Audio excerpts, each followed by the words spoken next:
여러분 안녕하십니까. 4월 11일 토요일 아침 2부 방송입니다. 전은식입니다. 사전투표 2일째죠. 오늘 1부는 제 방송 시청자들에게 드리는 경문이었습니다. 2부 방송은 평소대로 하겠습니다.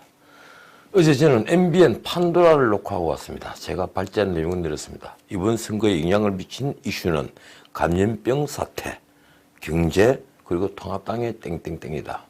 이 정답은 새가슴입니다. 그렇습니다. 통합당은 새가슴으로 선거판의 이슈를 선점하지 못했습니다. 경제 폭망, 안보 폭망에도 말입니다. 오히려 끌려다녔습니다. 여당이 끌려다녔죠. 경제가 폭망한 데다가 감염병 사태로 서민 경제는 이제 무너진 상태입니다. 그런데 민주당이 내민 카드는 재난기본소득이었죠. 민주당은 용어조차도 조심스럽게 긴급 재난지원금이라고 했습니다. 그런데 이 포퓰리즘 정책에 통합당이 그만 올라타 버렸습니다. 아무리 잘 돼도 민주당의 이슈가 될 게 뻔한 정책이 말입니다. 황교안 대표는 느닷없이 전 국민에게 50만 원씩 그것도 대통령 긴급재정 경제명령으로 주자고 말을 했죠. 그런 통합당은 민주당의 막말은 공개하지 못하면서 김대호 후보가 막말을 했다고 제명했습니다. 제가 아무리 생각해봐도 김 후보는 막말을 하지 않았습니다. 이런 새가슴은 전체 선거를 망칩니다. 보수층 유권자들을 맥 빠지게 하죠. 도대체 통합당은 이 정권의 약점을 알고 있기를 한 걸까요?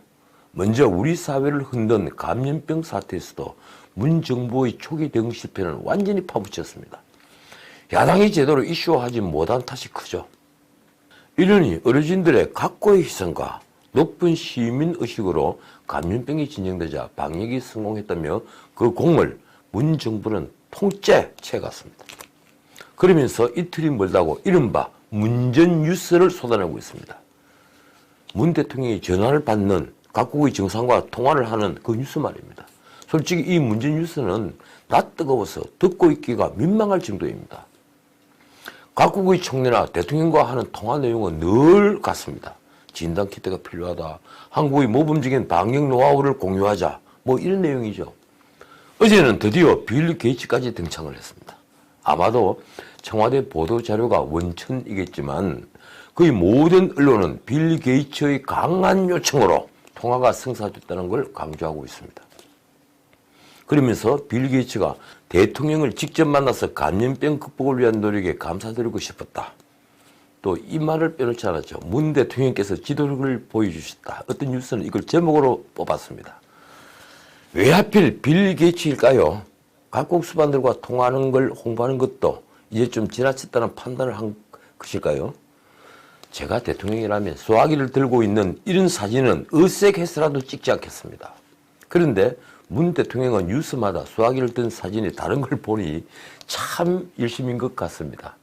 결국 빌 게이츠와 통화는 백신과 치료제 개발에 협력하자는 게 전부인데 이런 홍보성 기사는 민주당으로서는 정말 가뭄의 단비죠. 문전뉴스가 문 대통령의 지지도는 물론 민주당 지지도를 지금 한껏 높여주고 있으니 말입니다. 자, 어제 사전투표가 있었죠. 첫날인 어제 투표율은 무려 12.14%입니다. 4,399만 4천 명 선거인 중에서 533만 9천 명, 그러니까 약 534만 명이 투표를 했습니다. 2017년 대선 사전투표 첫날 투표율이 11.7%인 걸 감안하면 놀라운 투표율입니다. 시도별로는 전남이 18.18%로서 가장 높고 전북이 17.21%로서 2위, 그리고 대구가 10.24%로서 가장 낮습니다. 서울은 12.18%인데 특이한 것은 종로가 15.82%로서 서울에서는 가장 높았습니다. 언론은 이런 투표율 상승을 두고 여러 가지로 분석을 하더군요. 감염병 사태 선거일 당일보다 사람이 좀 적은 사전투표를 선택했다는 분석부터 60대 이상이 많이 투표한 것을 두고 보수층의 분노를 보여주는 것이라는 분석까지 다양했습니다. 저 역시 후자 쪽을 쓰고 싶습니다. 환한 모습으로 투표하고 싶은데 감염병으로 인한 거리두기 때문에 사전투표를 택한 게 아닐까 생각합니다. 다만 호남이 특이하게 높은 것은 저로서는 해석 불가입니다. 진영 대결이 격렬한 탓에 문 정권 지지세 결집이 더 강해졌다고 할까요? 요즘 여론조사를 두고 양당의 표정이 매일 달라지고 있습니다. 어제는 민주당이 승리를 낙관하는 기자 간담회를 열었습니다. 주인공은 이건영 전략기획위원장입니다. 이 위원장은 121석이 걸려있는 수도권에서 최소 91석 이상을 차지한다고 자신했습니다. 지난번 선거에서 82석을 얻었죠. 그런데 군포선거구가 하나 줄어서니 81석을 얻은 셈입니다.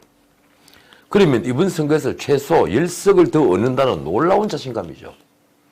그래서 전체 지역구에서 최소 130석을 얻는다고 하는군요.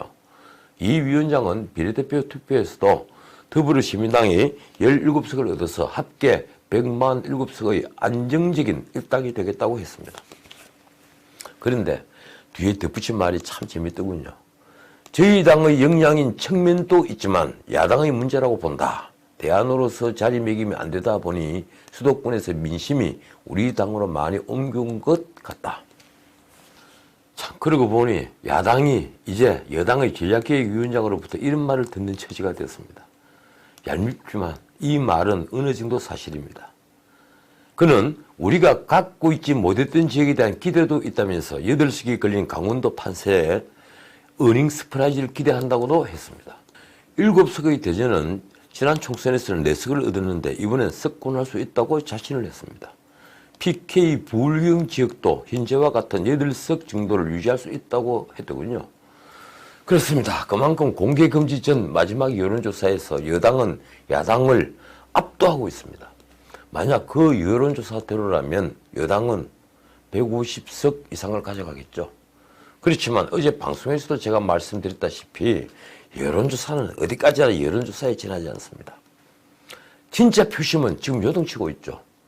지난 총선에서도 공개금지 전 여론조사와 전혀 다른 결과를 가져온 선거구가 30석을 넘습니다. 다시 한번 강조드리지만 경제가 이렇게 폭망을 하고 안보도 폭망하고 외교도 폭망해 대한민국이 통째 수렁에 빠져드는데도 선거에서 여당이 승리를 한다면 그건 기적이란 말로밖에 해석이 안 됩니다. 여론조사 공개금지가 되다 보니 그래서 깜깜이 선거가 되다 보니 지금 정치권은 마지막 한 방이 무엇인지 무척 초조해 있습니다. N번방 소문이 대표적이죠. 어제는 이낙연 민주당 선대위원장 아들 이름이 하루 종일 거론됐습니다. N번방 거기에 출입했다는 명단에 그 이름이 있다는 거죠. 그러나 나중에 알고 보니까 헛소문이었습니다. 통합당이 먼저 부인을 했습니다. 통합당 TF 조승은 위원은 저희들이 만든 명단은 하나도 없다고 선을 그었습니다. 정원석 선대위 대변인은 주말 폭로는 없다고도 했습니다. 그런데 민주당은 이해찬 대표부터 공작설을 흘리고 있는 중입니다. 주말 사이 어딘가에서 우리 당을 겨냥한 선거 공작이 터질 것이다. 참 이상합니다. 선거 공작은 권력을 가진 쪽에서 하는 것이지 힘없는 야당이 하는 건 아니죠. 어쨌든 13일경엔 박사방의 악마 조 주변의 공소장이 모습을 드러낼 겁니다. 그때쯤 정치인은 아니더라도 이름이 거론되는 자가 혹 있을지는 모르겠습니다. 그런데 통합당은 정말 이대로 투표를 맞을 건가요? 여전히 숨은 표가 많이 있다고 말을 하면서 말입니다. 그러지 않기를 바랍니다. 지금이라도 새로운 슬로건을 통해 뭔가 대안을 내주면 얼마나 좋겠습니까? 무당층을 움직일 수 있는 슬로건 말입니다. 차라리 이건 어떻습니까? 승난 얼굴로 투표하라. 자, 오늘은 여기까지입니다. 주말 잘 쉬십시오. 지금까지 전우식이었습니다.